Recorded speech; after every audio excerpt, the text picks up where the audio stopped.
आप और मैं रोजमर्रा में जो पुराने एल्यूमिनियम के बर्तन बेच देते हैं या फेंक देते हैं, वही बर्तन जापान की एक फैक्ट्री में जाकर बन जाते हैं लाखों रुपए के कच्चे माल। हाँ, आपने बिल्कुल सही सुना। गांव-गांव से इकट्ठा किए गए इन पुराने हांडी पतिल को जापान की फैक्ट्रियों में किस तरह एक नई जिंदगी दी जाती है, यही आप आज के इस एपिसोड में देखेंगे।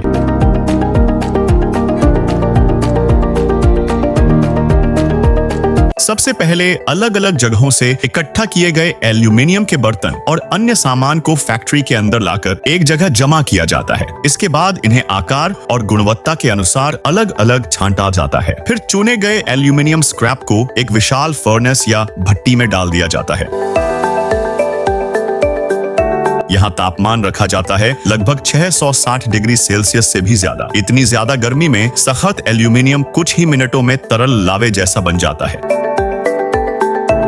जब एल्यूमिनियम पूरी तरह पिघल जाता है तो ऊपर तैर रही गंदगी और अशुद्धियों को लंबे खास चम्मचों की मदद से हटा दिया जाता है। इस समय यह पिघला हुआ एल्यूमिनियम देखने में बिल्कुल ज्वालामुखी से निकलते लाल चमकीले लावे जैसा लगता है। देखने में भले ही यह बहुत दिलचस्प हो, लेकिन यह काम बेहद खतरनाक होता है। अब जब तरल धातु तैयार हो जाती है तो उसे ढालने के लिए पहले से बने खास सांचों में डाला जाता है। भट्टी से एक विशेष चम्मच की मदद से बेहद सावधानी से इस गर्म एल्यूमिनियम को निकाला जाता है और सांचों में उड़ेल दिया जाता है।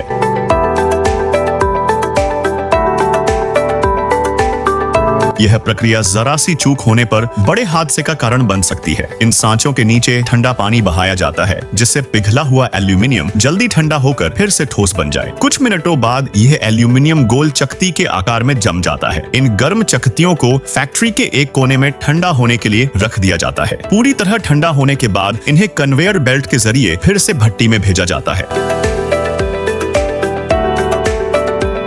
बार बार गर्म करने से ये चकतियां देखने में बिस्किट जैसी लगने लगती हैं। इसके बाद इन्हें मशीनों में डालकर पतला करने की प्रक्रिया शुरू होती है। मजदूर बेहद मेहनत से इन चकतियों को बार बार मशीन में डालते हैं, ठीक वैसे ही जैसे गन्ने को मशीन में दबाकर रस निकाला जाता है। एक तय मोटाई तक पतला करने के बाद इन्हें दूसरी मशीन में भेजा जाता है, जहां और ज्यादा दबाव डालकर इन्हें एकदम पतली रोटी जैसा बना दिया जाता है। फिर इन शीट्स पर एक खास तरल लगाया जाता है और इन्हें एक और मशीन में डाला जाता है, जहां कई टन दबाव देकर इन्हें विशाल एल्यूमिनियम के पतीलों का रूप दिया जाता है। ऐसे बड़े पतीलों को हम आमतौर पर शादियों, बड़े आयोजनों में खाना बनाने के लिए देखते हैं। मशीन से निकलने के बाद इन पतीलों को अच्छी तरह घिस पॉलिश किया जाता है और फिर एक दूसरी मशीन के पास ले जाया जाता है, जहां उनके किनारों को इस तरह काटा जाता है जैसे कोई कटर से पेंसिल काट रहा हो। इसके बाद आता है हैंडल लगाने का काम। तय माप के अनुसार पतीलों के दोनों तरफ छेद किए जाते हैं और पहले से बने हैंडल को स्क्रू की मदद से मजबूती से फिट कर दिया जाता है। फिर एक स्वचालित लिफ्ट के जरिए इन पतीलों को फैक्ट्री की सबसे ऊपरी मंजिल पर ले जाया जाता है, जहां इन्हें मजबूत और टिकाऊ बनाने के लिए एक खास गर्म तरल में डुबोया जाता है।